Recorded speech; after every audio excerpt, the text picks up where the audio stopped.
Y ahora que te invité al programa, me recuerdo cómo te conocí.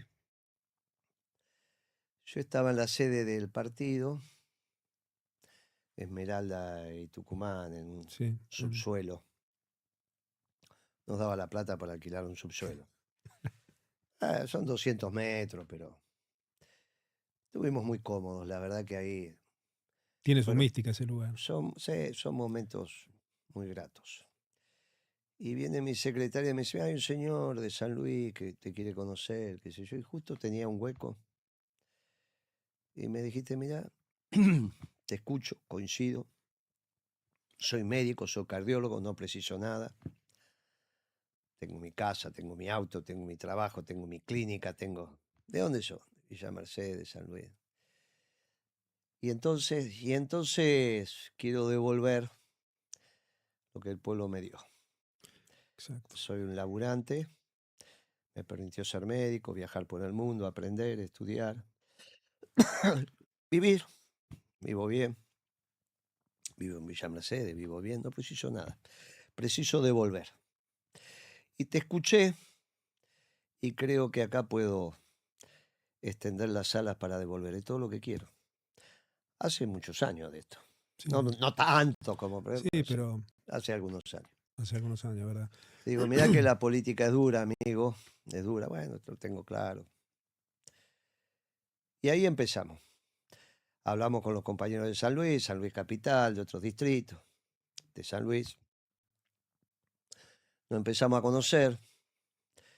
Yo paso por San Luis cuando voy a mi casita en Mendoza, En allá en la Mendoza. Valle. Empecé a preguntar. Trombeta que va a estar acá en las próximas semanas. Me dijo, es buen pibe ese, es buen pibe. Él me llamaba, yo tenía un programa acá, yo iba, fuimos construyendo una amistad, a pesar de que es de estudiante, viste que los de estudiantes y Racing no, pero es buen pibe. Es de estudiante porque me sé que jugaba al básquet en gimnasia, algo así, Sí. o es de gimnasia y jugaba al básquet en estudiante, no sé cómo es. Bueno, yo lo conocí a él en Mercedes jugando al básquet. Ahí está. Y y entonces, porque siempre cuenta que la madre de Cristina y Cristina lo iban a ver a jugar al básquet, así que debía ser de gimnasia. Le iba la madre Claro. y, y llevaba a la hija que era Cristina. Y entonces, Cristina, estamos hablando de esa época, que las pibas solas no salían, 12, 13, 14 años y no salían solas, iban con la Salía con la madre de madre. acá para allá. Esa historia, una historia de los bailes de carnaval que tenía aquí con la familia. Bueno, es otras tradiciones, otra Argentina. Ni bien ni mal. Ah, y le dije, bueno, vamos adelante. Un día preparaste un acto, hiciste una comida en un restaurante ahí de Villa Sí, Mercedes, eso que. hiciste un discurso, conversaste un poco. Hicimos otro acto en San Luis, fuimos viniendo. Consulté a los compañeros, mira, es interesante este muchacho. Se produjo un vacío de la clase dirigencial en San Luis porque, bueno, se pelearon los hermanos. Adolfo tomó algunas decisiones en su vida particular que deben haber generado escozor. Lo dijimos acá, mira, va a generar escozor, debe haber generado escozor. Alberto tiene sus características, es necesario un recambio. A los dos los valoro, pero es necesario un recambio y era sobre todo que tiene que venir del interior. Era un buen momento para el peronismo. Te dije, mira, ¿por qué no lo pensás? Hablamos con los compañeros, lo seguimos pensando hasta que hace algunos meses atrás lanzamos tu candidatura a gobernador. Y seguí laburando porque entre que dimos la conferencia de prensa para lanzar la candidatura y el acto, te tuviste que ir a trabajar. Me pediste perdón, me dejaste comiendo en tu casa ahí con los compañeros, que preparaste Sí, no me sé qué. acuerdo. Y después me mandaste unos videos para justificar que estabas trabajando. Y yo dije, no, hermano, dejá, yo ya no estoy para mirar estas cosas. Bueno, eso la fuerza de la costumbre que tenía que demostrar dónde estaba. Sí. Así que ¿Qué lo. haces? Decime qué haces. Bueno, antes que nada soy médico cardiólogo. Digamos, mi especialidad es la cardiología intervencionista, que es lo que tiene que ver con el diagnóstico y el tratamiento por cateterismo de las patologías cardiovasculares.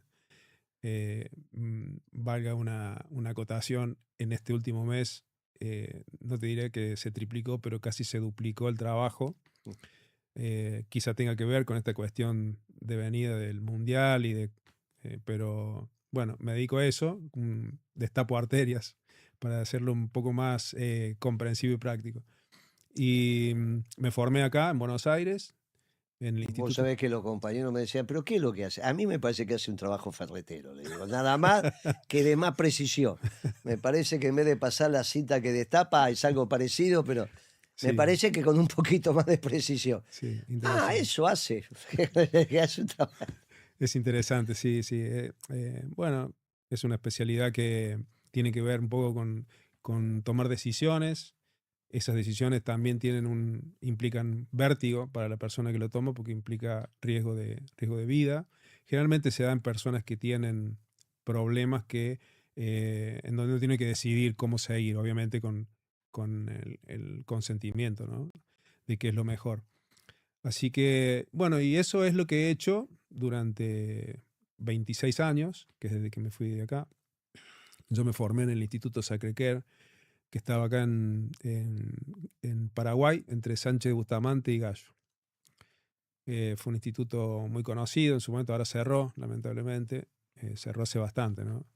Pero era una boutique de la cardiología donde pasó gente muy, muy, muy proba y muy conocida en el ámbito de la cardiología. También pasaron muchos pacientes que son de renombre, eh, por eso se hizo, digamos, conocido el lugar en sí, porque ahí iban casi todas las personas que tenían cierta trayectoria en el arte, en el cine, en la televisión. Bueno, la verdad que fue un lugar muy lindo y uno de mis jefes me acuerdo que me decía, porque él sabía que yo me iba a volver al interior, me decía, toca las paredes de acá, porque lo que vas a ver acá no lo vas a ver en otro lado. Ricardo Tuda. Y sabes que tenía razón, porque no solamente me formaron en el ámbito profesional de la cardiología, sino que también me ayudaron a pulir como ser humano. Y todo esto que pasa ahora, todo esto que tiene que ver con la decisión de participar en la política, de participar en el peronismo puntualmente, yo por ahí, desviándome un poquito de esta definición, me comparo con los compañeros militantes y digo, miércoles, ¿cómo sabe? ¿Qué historia? Y yo digo, en ese momento yo qué estaba haciendo. Y yo estaba haciendo lo que ahora es mi profesión.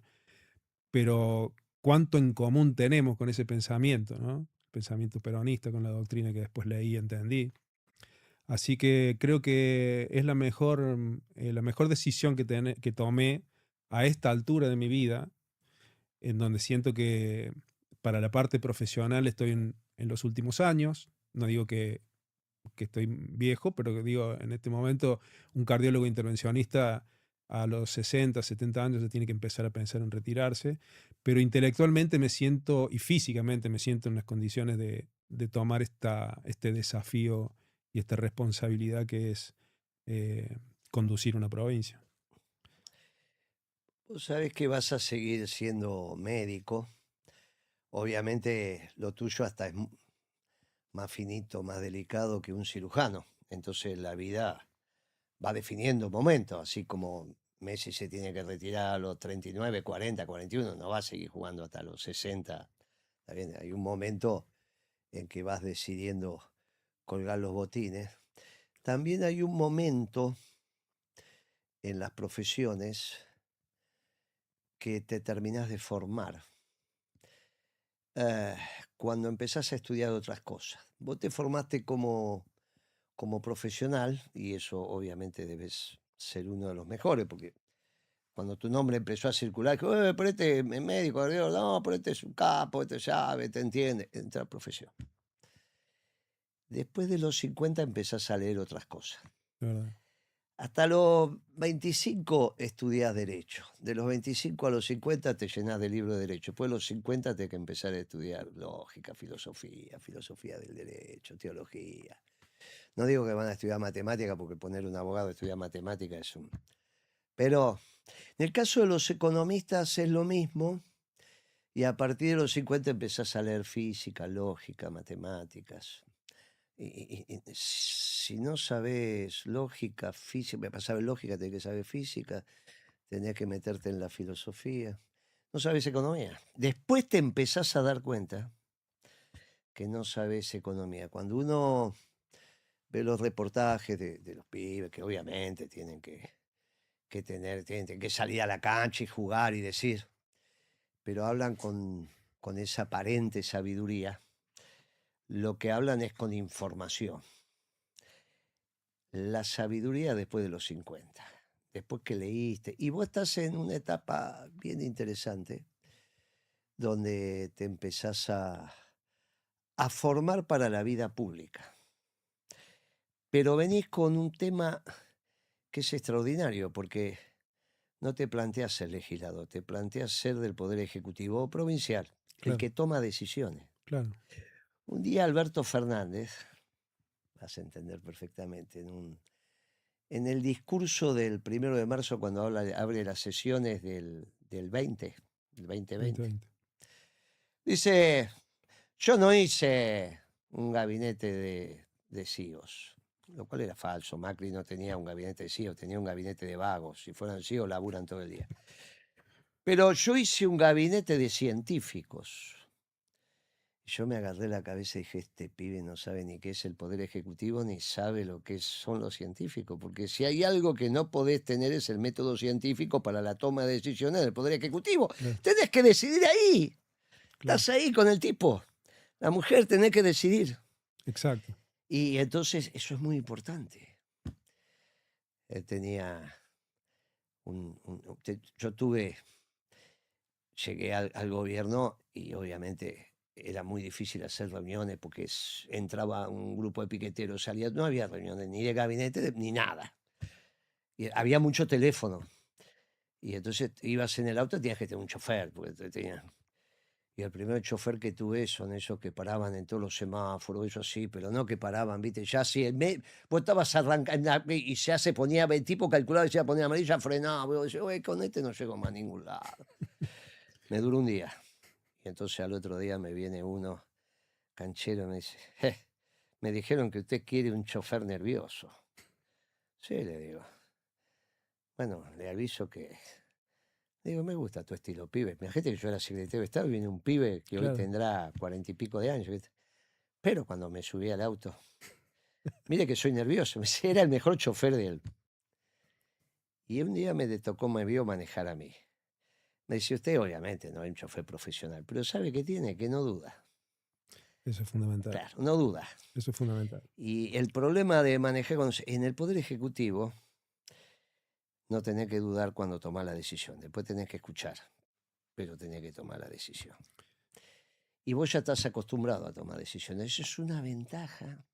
Sí, por eso casi que lo vi como un devenir natural, porque la mayoría de las personas que me conocen y que conocen lo que he hecho y me desempeño como profesional en la carrera y todo, pero sobre todo los compañeros y algunos conocidos que observaban la decisión de haberme involucrado en la política, me decían, pero normalmente la carrera tenés que ser legislador, después pensar en una senaduría, pero ¿por qué gobernador?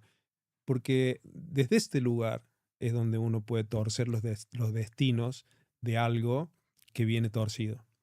O sea, entonces, cuando uno sabe que por ahí no es importante saber todo, pero sí tener el teléfono de quien sabe y asimilar todo ese conocimiento para ser expeditivo en una decisión, creo que esto coincide un poco con lo que hace habitualmente uno entrar a la sala, que es tomar decisiones rápidamente, ¿no? Que impactan positivamente en la vida de las personas. A mí me preguntan, che, vos que tuviste tanto el gobierno, ¿verdad? ¿Qué tiene que saber el presidente? Y yo digo, y tiene que saber tomar la decisión correcta entre caminos alternativos. A veces son dos, a veces son cuatro. Hay cuatro, y él tiene, y es el óleo de Samuel. Tal cual. Y no lo sabes. Porque el presidente no es el número uno de nada. Mirá que va a ser el que más obra pública sabe, es ridículo. El que más sabe de salud, ridículo. El que más sabe de Hacienda, ridículo. De economía, ridículo. De relaciones internacionales, es ridículo. Para eso elige su Ujú. ministro. ¿Qué sabe? Y ir para allá o para acá. Y lo vas a... Esto también cuenta la anécdota cómo eligen finalmente los pilotos de casa, ¿no? Un avión de casa, ¿cuánto vale un avión? Centenares de millones de Sí, dólares. ¿Cómo lo eligen? Y tiene que pasar el psicofísico, tiene que pasar, y después tiene que tener suerte. La diferencia entre dos que están iguales y el que tiene suerte. Che, puede ser que este no despega nunca con tormenta, que este nunca le pasa nada, ¿viste? Me van a hablar. Es Dios, es el óleo de Samuel. Llámalo como quieras. Sí, y también un poco en ese componente constitutivo que tienen las personas que de alguna manera tienen un proyecto como el que nosotros tenemos en San Luis, que tiene que ver con un proyecto provincial en una provincia inserta dentro de un país inserto en una geopolítica que hoy por hoy es favorable. Digo, uno tiene que ser perseverante y tiene que tener una hoja de ruta para llegar hasta donde quiere llegar. Y en esto voy a enganchar con una anécdota de vida mía que tiene que ver que cuando yo me fui de acá de Buenos Aires y me fui con el propósito de hacer hemodinamia en Villa Mercedes, primero recalé en San Luis, capital, donde trabajé en un servicio de un colega amigo, y después, bueno, saqué un crédito, me acuerdo, en el banco, bueno, no me acuerdo de la institución, pero sacamos un crédito que me lo agarró el Corralito. Entonces la plata que tenía para comprar el equipo, había hipotecado la casa de mi viejo, toda la plata que teníamos para poder comprar el equipo, la agarró el Corralito. Así que toda una serie de maniobras y de cosas para poder liberarla. Bueno, la cuestión es que el servicio se pudo montar. Me había acompañado desde acá de Buenos Aires 2 ex residentes míos inferiores, o sea, en el año inferior, que eran especialistas en eco. Y en ese momento en Mercedes, Vos sabés que la gente que puede saber lo que es eco. claro, ecografía, la ecografía cardíaca. Uno en la jerga se olvida de explicar, ¿no? Que hacía ecografía cardíaca, que es muy importante, es un proceso, digamos, en la escalera diagnóstica sería el escalón antes de este techo que llegás, que es el estudio que normalmente nosotros hacemos, que es el cateterismo. Bueno, estos compañeros míos eran, sobre todo una de ellas, eran brillantes.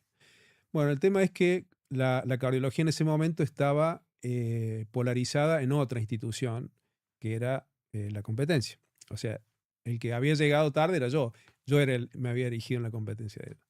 Y todo el mundo me decía, pero loco, te viniste a este lugar y le pusiste una pera a un caballo muerto, porque la clínica esa estaba fundida.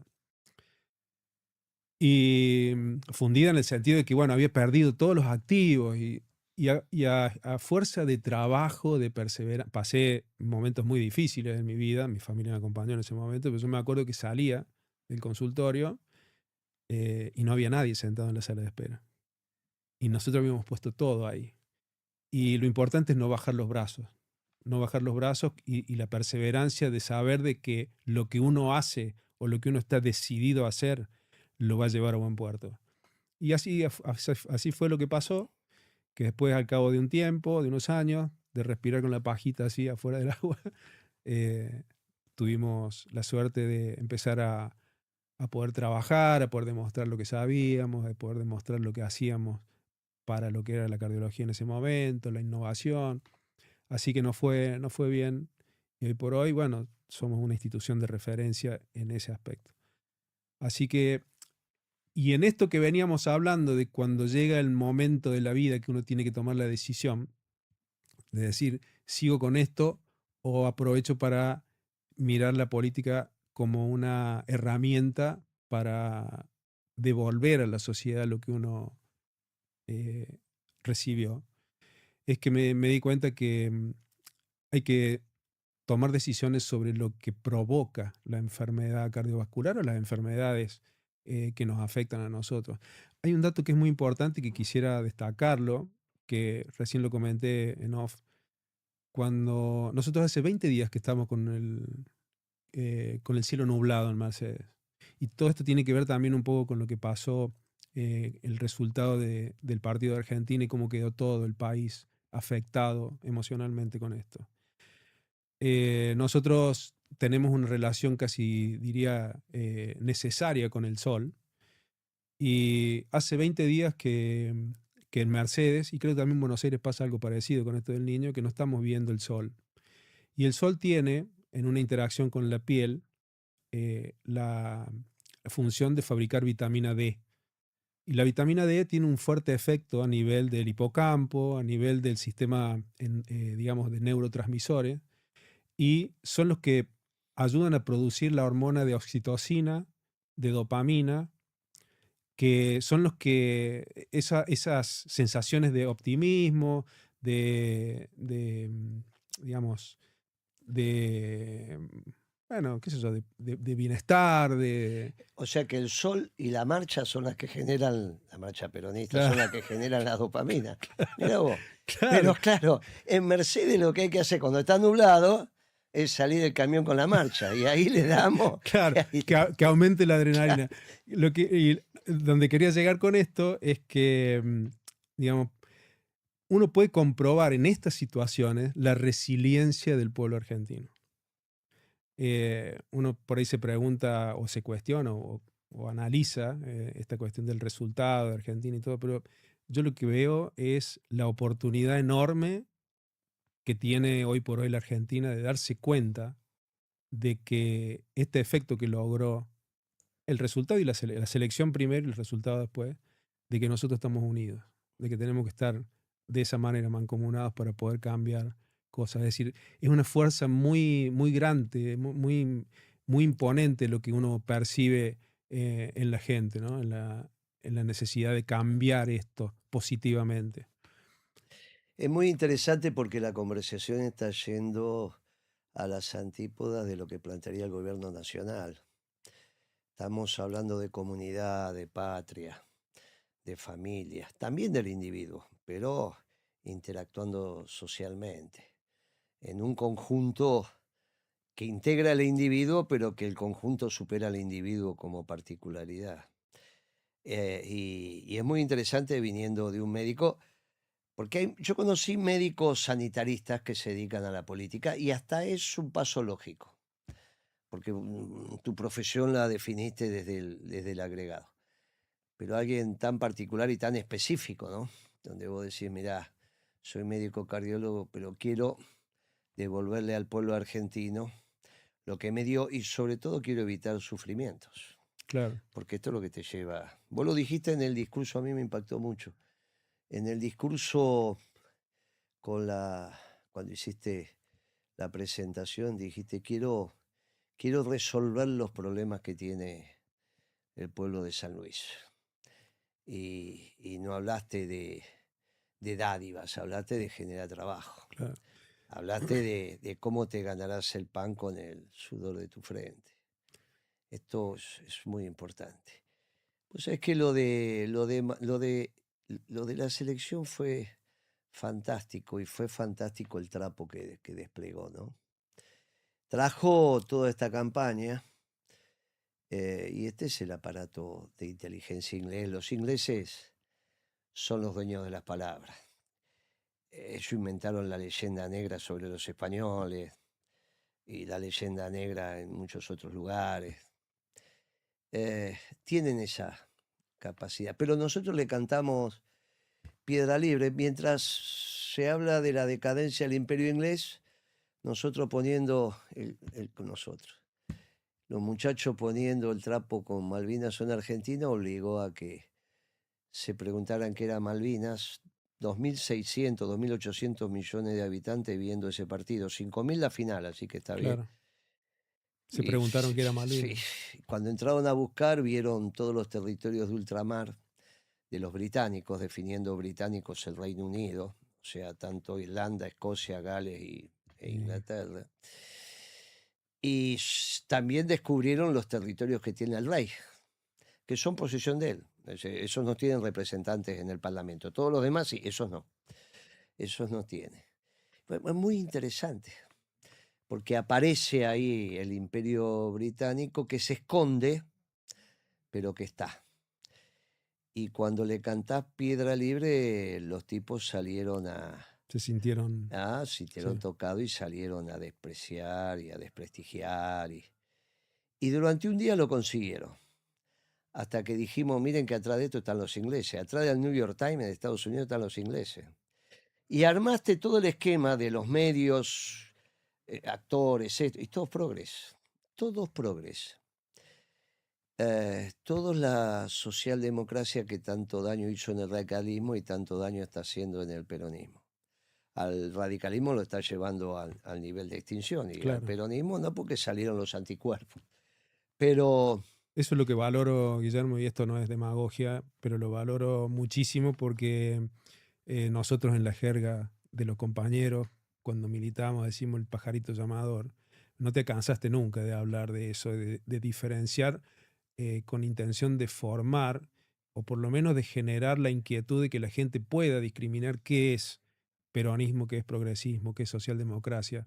Porque antes todo era una sola cosa, era un magma, una mezcla que tenía que ver con que el peronismo era el responsable de un montón de cosas.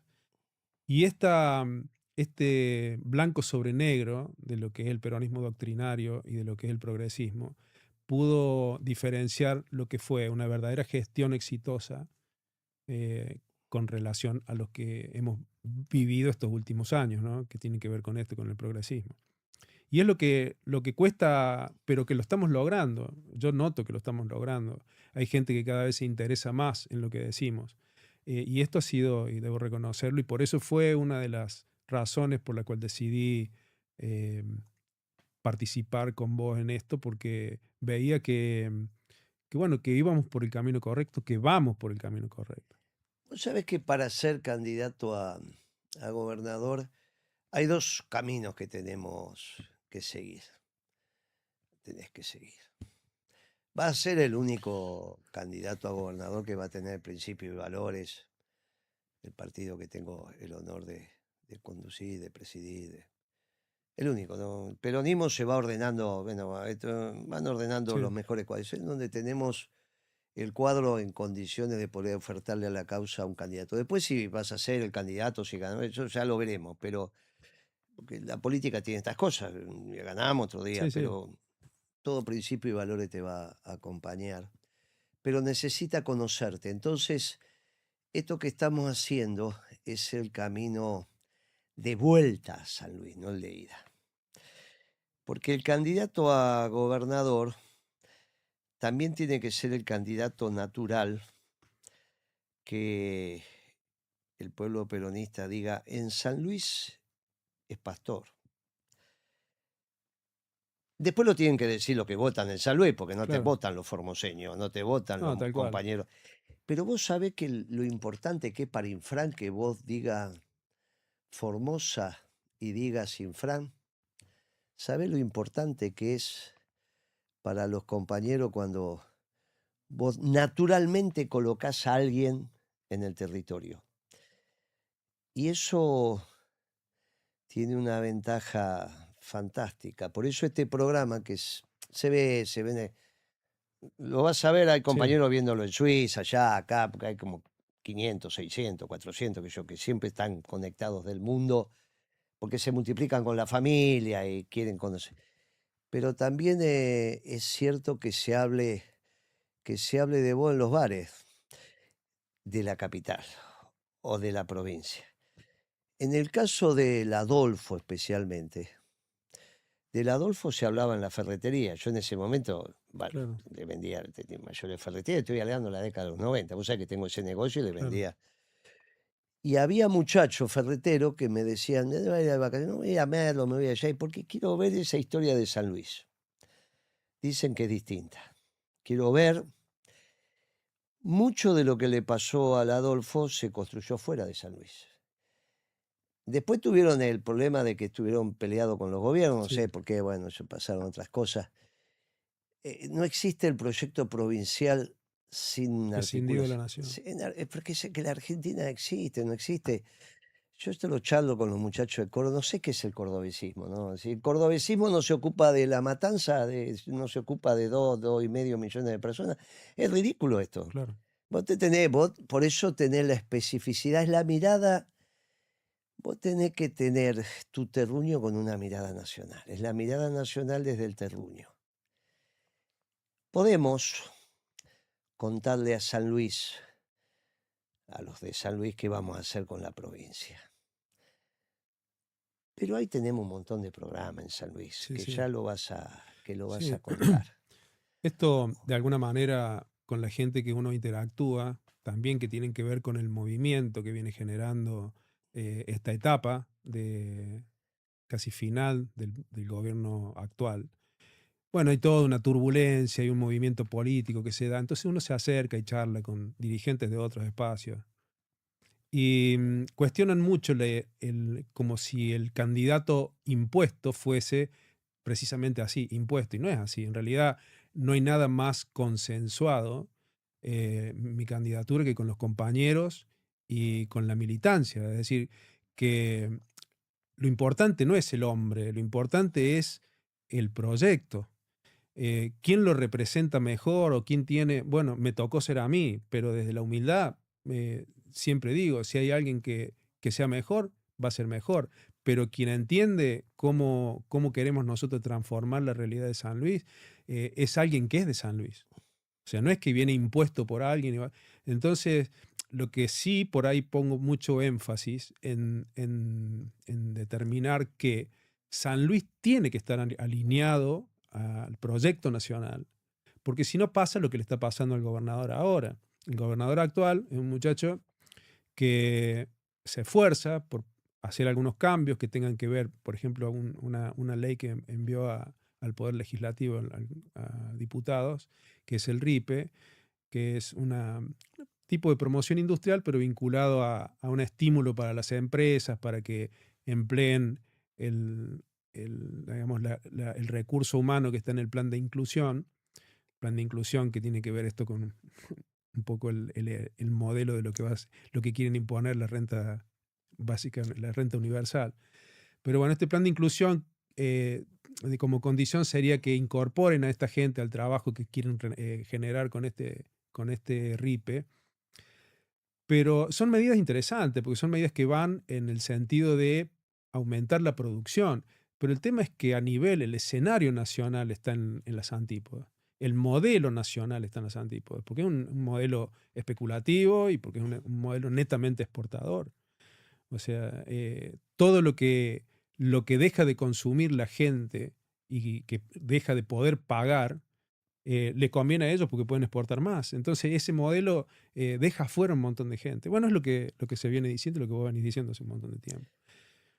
Este es un esquemita extractivista, es un esquemita que en realidad está, la inconsistencia macroeconómica es fenomenal. Nunca viví el desorden macroeconómico que me toca vivir ahora.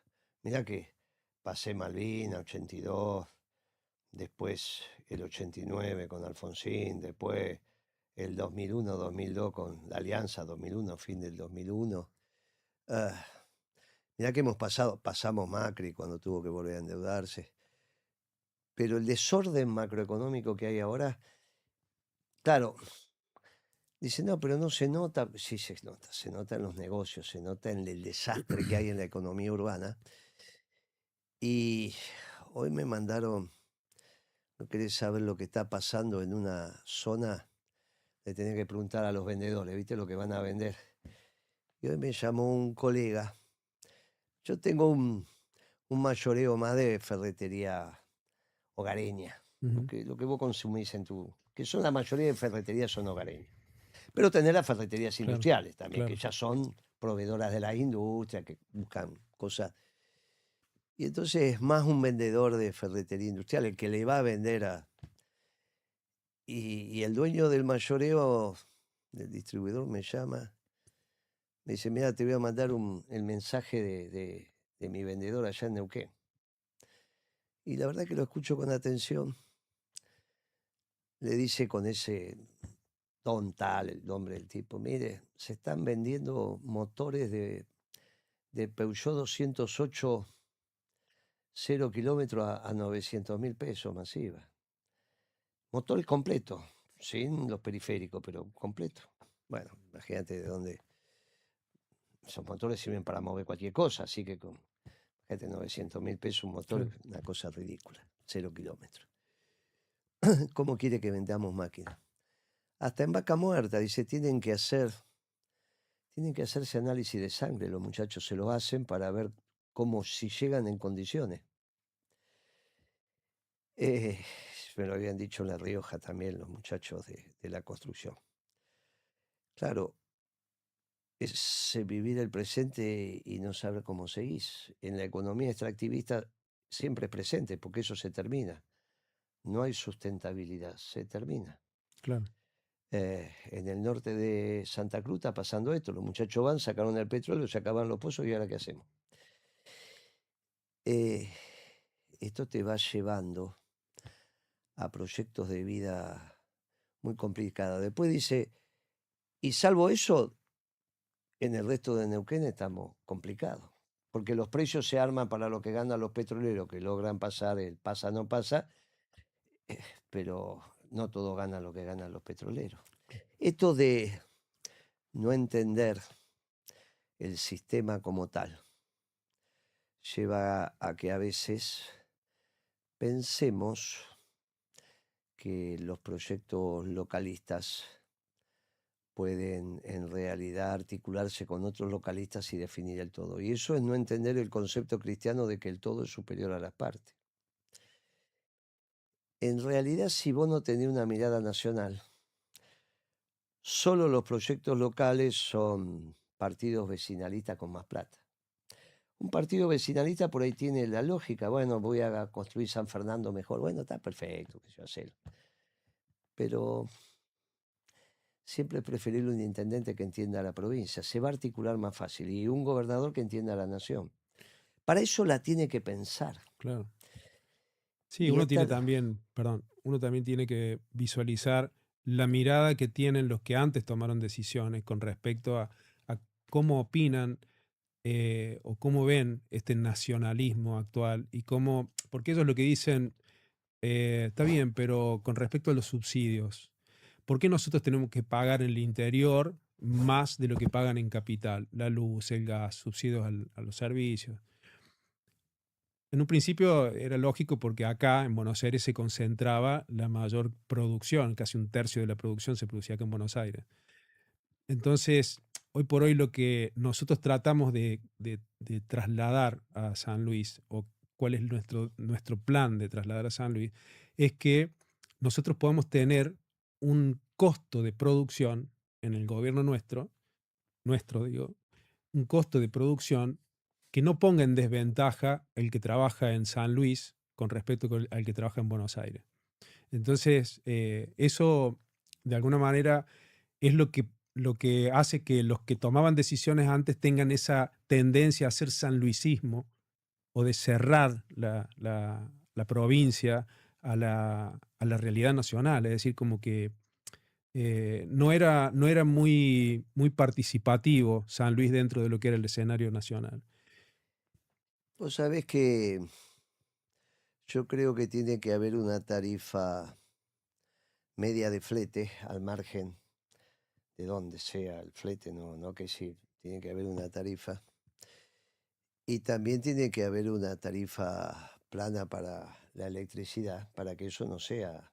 Pero por eso tenemos un sistema interconectado, Claro, porque si no los muchachos del Dorado, allá en Corrientes, donde está Yacyretá o por ahí, tendría que tener la energía regalada, claro. porque sale de allá, una, o la de Zárate, donde están las dos centrales nucleares, o la de... Vos decís, bueno, no, para eso hay un sistema interconectado. Construir una nación es un laburo grande. El otro día lo puse a Mitre acá, y dije, mire, vamos, el que le salvó la vida a Mitre fue Rosas, se está ahogando Mitre, esto no conté también el otro día, lo leí en La Nación. Se estaba ahogando un pibe flaquito y fue Rosas y lo sacó, que era un grandote, lo cayó del pelo y lo sacó. Era Se Mitre. estaba ahogando, era Mitre.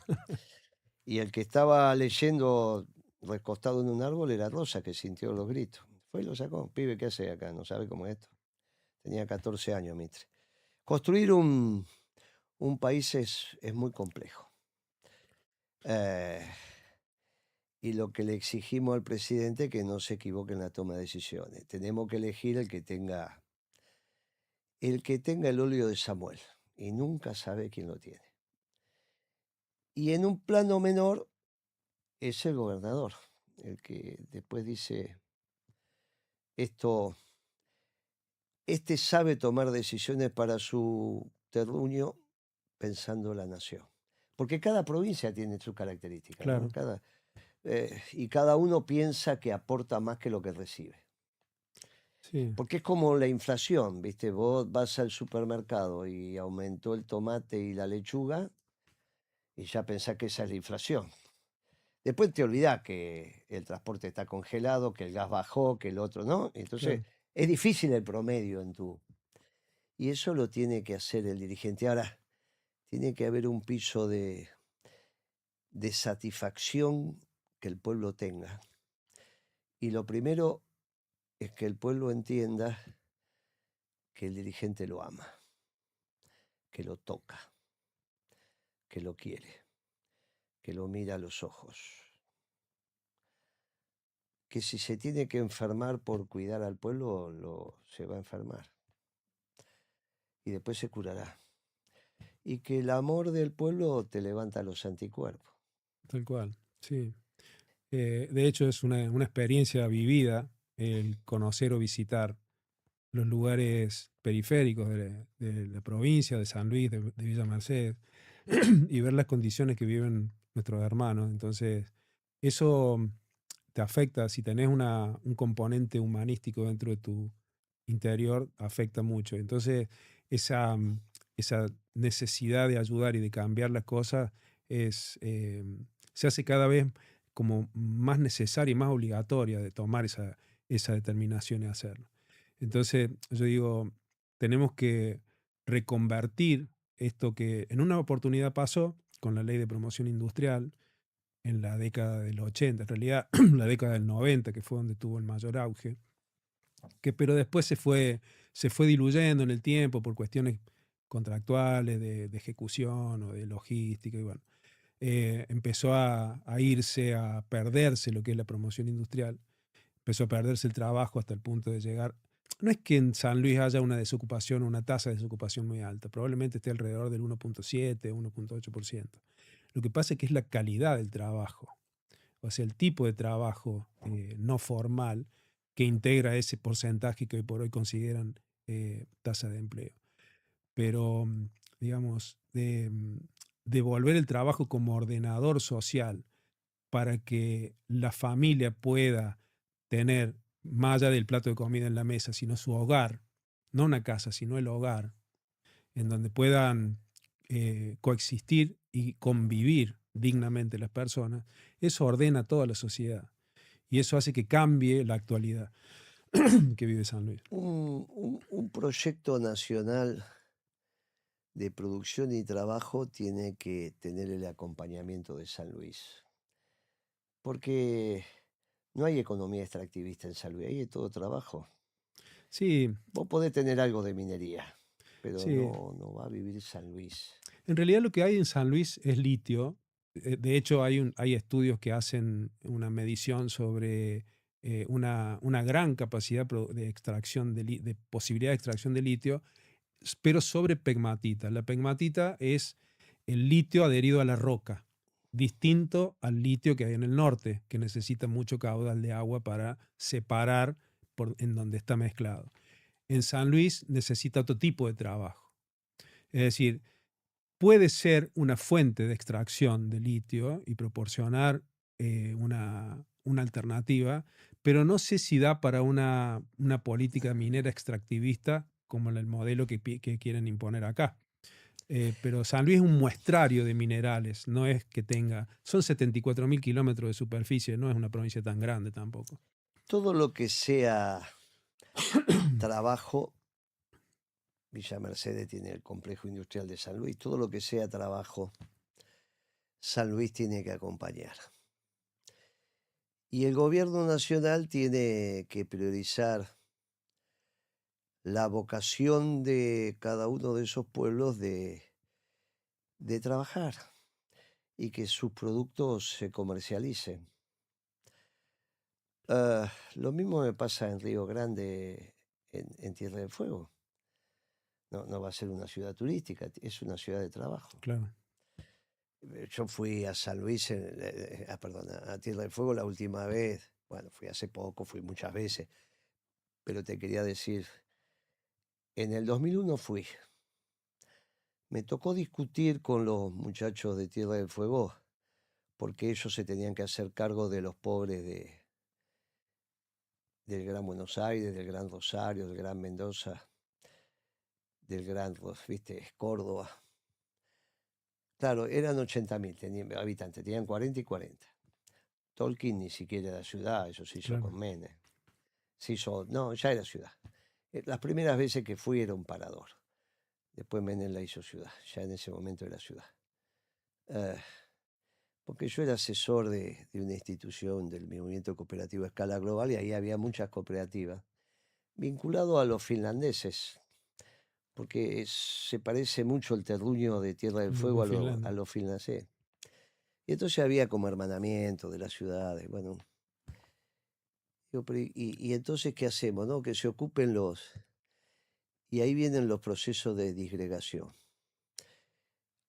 La industria se hizo, industria electrónica de muchos tipos en Río Grande. Esa industria hay que favorecerla también de vuelta, tiene que estar, hay que vivir, hay que trabajar, hay que hacerla. Y eso se hace desde el Ministerio de Economía, no el producto. Las políticas se definen. Cuando vos tenés políticas que son antiindustriales como la del gobierno, todo esto desaparece, incluso lo que vos vas viendo en Villa Mercedes. Que vos llegás y es una ciudad todavía muy dinámica, se nota Tiene que una actividad un poquito diferente se a nota, San que Luis, no pasa lo mismo en la en otras capital. ciudades. Sí. Pero todo eso tiene que estar en una armonía precisa de un modelo de producción y trabajo que incentive que vas a poner el capital para producir y después para vender. Claro, Porque no vas a producir lo que no vendes, esto es un es lógico. absurdo. Y también poner las condiciones, esta que hablábamos recién, sobre que el que hace una inversión, porque antes en la promoción industrial, la promoción industrial era la exención impositiva. Hoy por hoy no es el principal atractivo eso, sino el costo de la energía, el costo de producción y La trabajo, logística. la logística. Entonces todo eso hace atractivo a un inversor para poder volver a San Luis, a producir en San Luis y generar trabajo ahí. Entonces, uno tiene que estar ayornado en cuanto a los cambios que se suscitan a nivel global con respecto a la tecnología, a lo que necesita la tecnología actual para funcionar, a la tasa de uso de megawatt y kilowatt de electricidad para sostener la inteligencia artificial, eh, aprovechar las cuestiones climáticas que tiene San Luis. Villa Mercedes y Villa Reynolds tienen la amplitud térmica, una de las más amplias que hay en cuanto a frío y calor de la Argentina. Entonces, hay métodos de almacenamiento de frío que se hacen por perforación que permiten sostener el frío en el tiempo de verano. Entonces, para enfriar estas cuestiones, o sea, hay un montón de herramientas para optimizar el uso de la energía y conservarla, ¿no? Para lo que es el uso de la tecnología y de lo que viene, que es la inteligencia artificial aplicada al trabajo.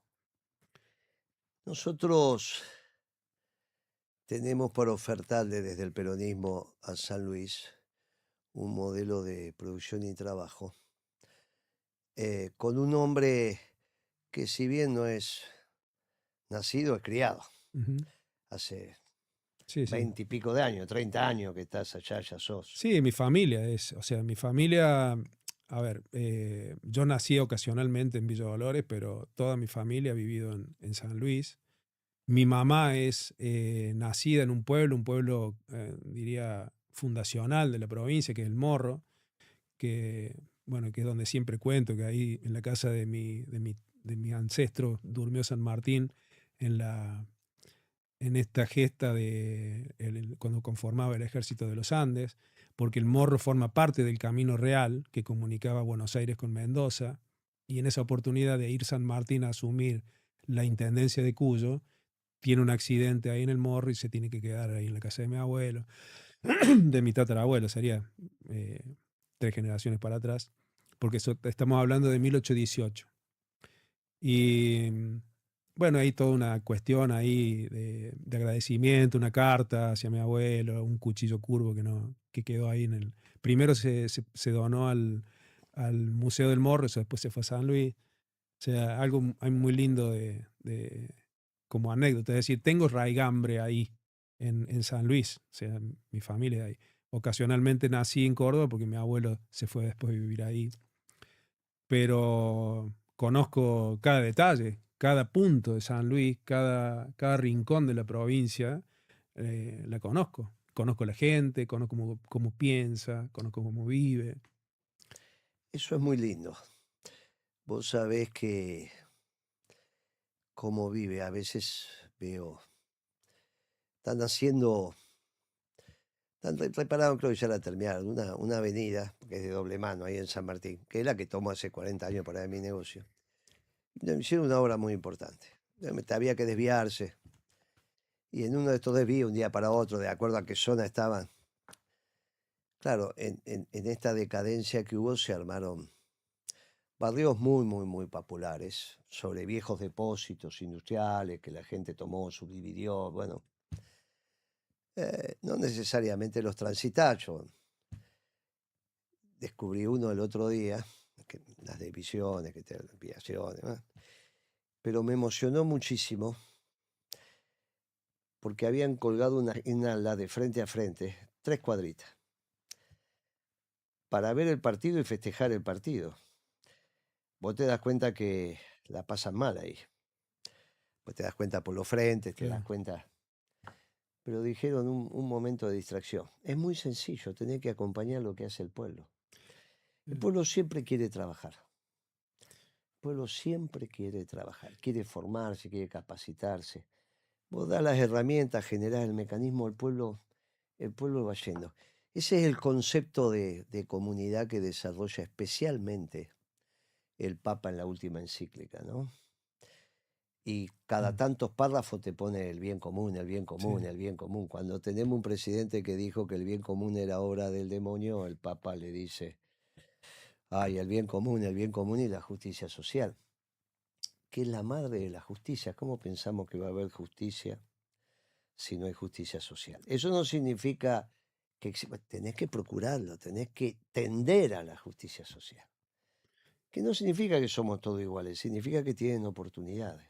claro. Y en San Luis hay mucho para hacer de esto.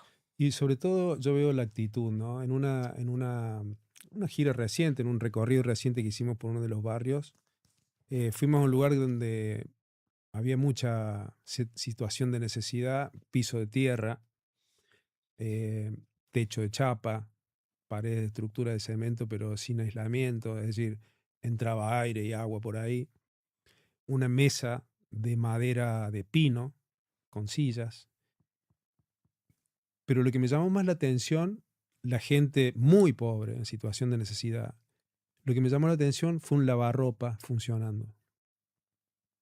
La gente lava su ropa a pesar de estar viviendo en esa circunstancia y en esa situación. Eso habla de del espíritu de esa gente, de las ganas de progresar, de usar su ropa limpia, de poder acceder al trabajo digno que le permita llevar la comida a su mesa para que sus hijos lo vean al padre como un ejemplo.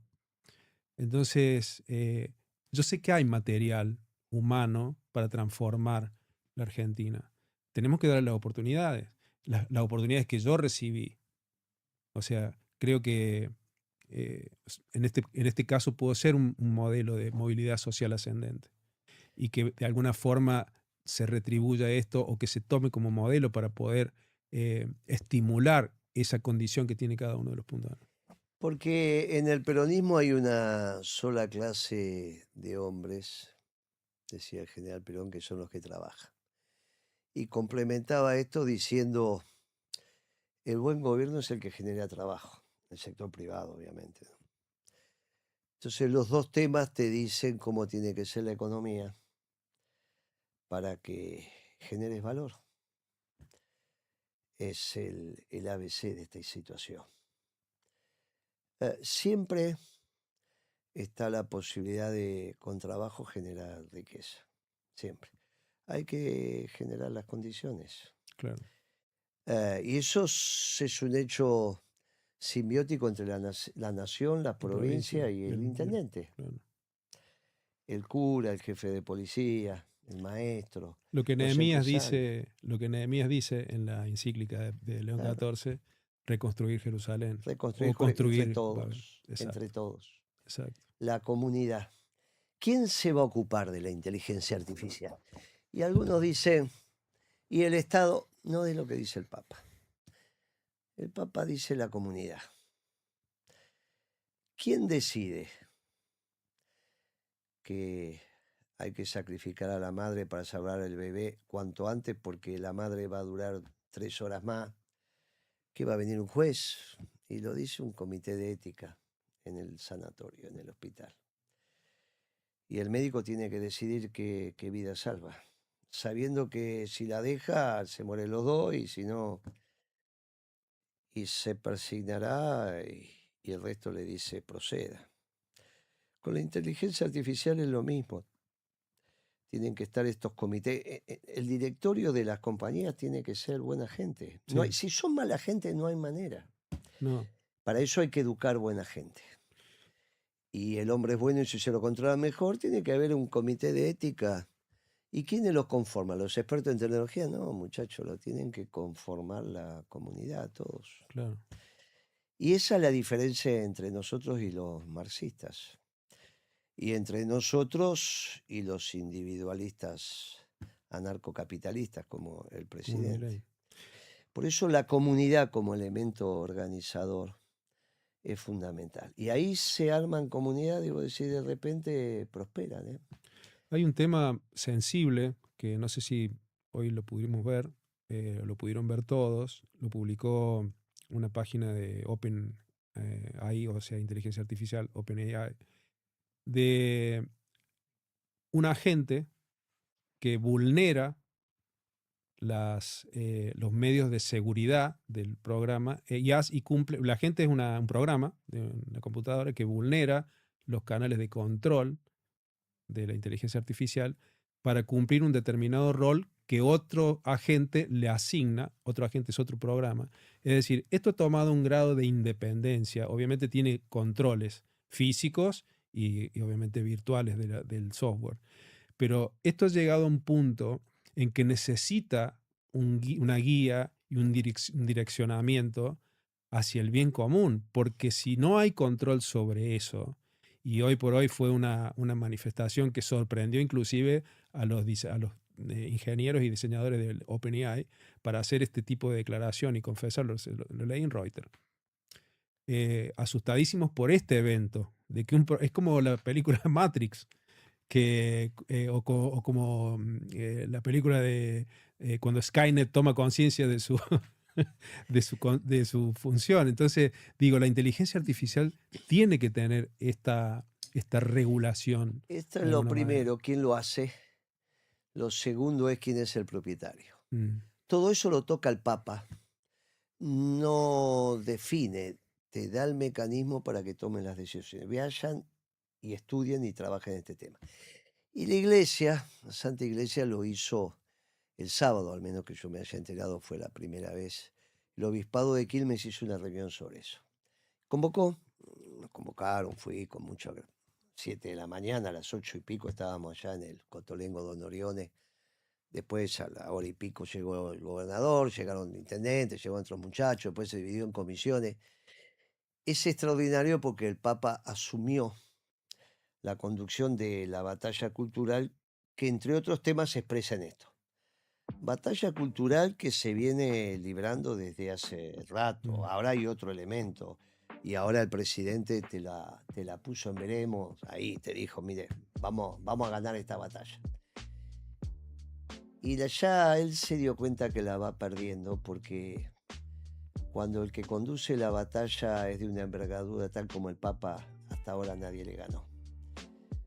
Y vos sabés que fue a la bolsa, hizo un discurso el otro día sobre crecimiento y un veterano, un ingeniero socio de la bolsa le gritó, pero las empresas están cerrando. Le dijo, andate a Cuba.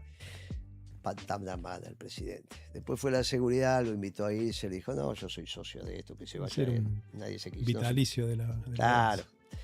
Ya esas expresiones van indicando que la batalla cultural la tenemos ganada, pero nos tenemos que ocupar de la base material. De la base espiritual se ocupa el Papa con el acompañamiento de los judíos, de los islámicos, con sus distintas vertientes, no importa. Y los cristianos con nuestras distintas ritos y vertientes también. Pero hay un jefe. Nos tenemos que ocupar de la base material. Y la base material tiene una doctrina que plantea los ordenamientos de la creación para administrar la cosa pública teniendo al bien común. Y eso es el peronismo. Exacto. Y el peronismo se tiene que expresar en las provincias con toda su vitalidad. Y vos has demostrado en esta entrevista que sos un puro hombre del peronismo. Que San Luis puede estar gobernada por un proyecto provincial con mirada nacional en el marco de una doctrina, que es una doctrina nacional y popular. Nacional porque es la doctrina de los pueblos. Y popular porque no se toma nunca ninguna decisión que atente contra esos pueblos.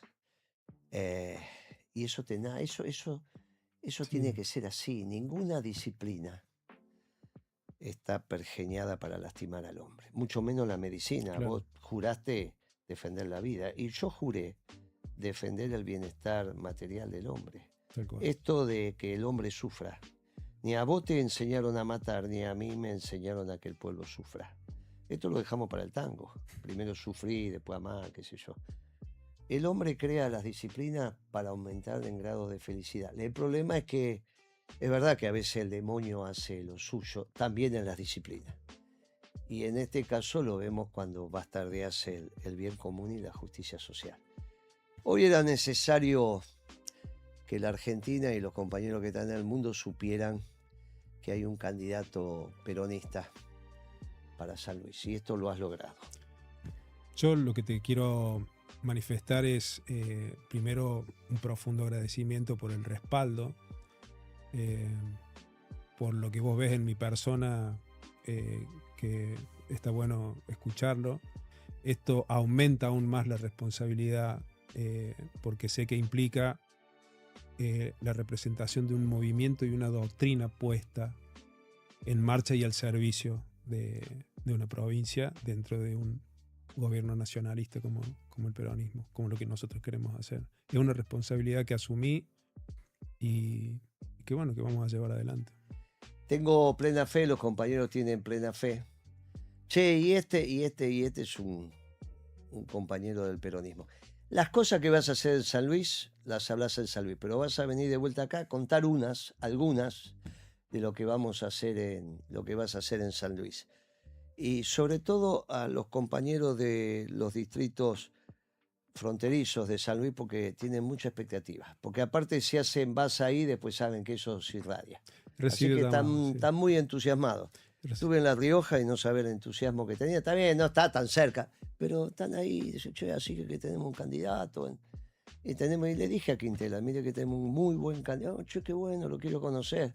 No sea cuestión que te tengas que hacer algunos viajes y empezar a presentarte con nuestros gobernadores. La verdad que te felicito. Bueno, muy grato el programa, ya los vas a ver en las repercusiones. Entretenido, sí. Y los compañeros van a estar muy satisfechos con esto, porque el peronismo tiene un buen representante en San Luis. Muchas gracias. Y una faceta nueva, tú eres periodista, la verdad que estoy sorprendido. No, yo soy un militante, no, qué periodista. Yo soy un militante, no. Periodistas son los de verdad, no. Yo soy un militante, le pusimos doctrinario porque están funcionando los anticuerpos. Se llenó de progresistas con pensamientos raros.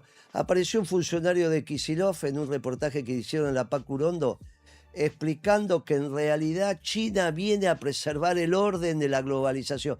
Pero si la globalización es la que destruyó la industria de la Argentina, Kicillof, ¿cómo vas a tener un funcionario que viene a decir que en realidad gracias a China se preserva el orden de la globalización?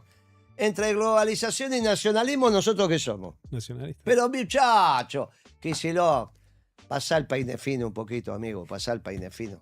Si es que tenés ganas, si es que tenés ganas de pasar el peine fino, con todo gusto.